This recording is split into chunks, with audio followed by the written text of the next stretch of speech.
മതേതരത്വം ഒരു വശത്ത് പറഞ്ഞുകൊണ്ട് മറ്റൊരു വശത്ത് വിദ്വേഷ പ്രസംഗം നടത്തുന്നവരെ നമ്മൾ പൊന്നാടയിട്ട് സ്വീകരിക്കരുത്. നമ്മൾ മതേതരത്തിനെതിരെ സംസാരിക്കുക, വേറൊരാളെ കൊണ്ട് വിദ്വേഷം പ്രസംഗിപ്പിക്കുക, പിറ്റേ ആഴ്ച അയാൾക്ക് പോയി പൊന്നാടയിടുക, അങ്ങനെ ചെയ്യരുത്. നമ്മൾ കാറി കയറ്റിയാലൊന്നും കുഴപ്പമില്ല, പക്ഷെ കാറി കയറ്റുന്നവരെ നമ്മൾ സൂക്ഷിച്ചു വേണം.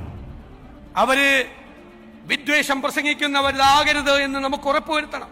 അതിനെതിരായി ചെറുത്തു നിൽക്കാൻ, പ്രതിരോധം സൃഷ്ടിക്കാൻ ഒരു മനസ്സുണ്ടാകണം.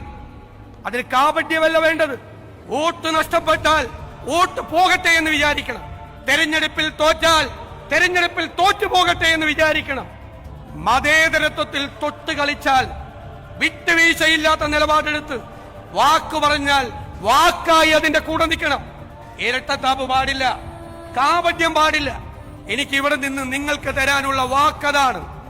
തെരഞ്ഞെടുപ്പിൽ തോറ്റാലും നിരവധി തെരഞ്ഞെടുപ്പുകളിൽ തോറ്റാലും മതേതരത്വം ബലി കഴിച്ചുകൊണ്ടുള്ള ഒരു കോംപ്രമൈസിനും തയ്യാറാവില്ല. അതിനേക്കാൾ വലിയ വാക്ക് ഈ മഹാസമ്മേളനത്തിൽ വെച്ച് നൽകേണ്ടതില്ല. എല്ലാവരും ഒരുമിച്ച് നിന്നുകൊണ്ട് ഈ വർഗീയതയ്ക്കെതിരായിട്ടുള്ള വൻമതിൽ നമ്മൾ ഉണ്ടാക്കും. സ്നേഹത്തിന്റെ വൻമതിൽ, പാരസ്പര്യത്തിന്റെ, സാഹോദര്യത്തിന്റെ വൻമതിൽ.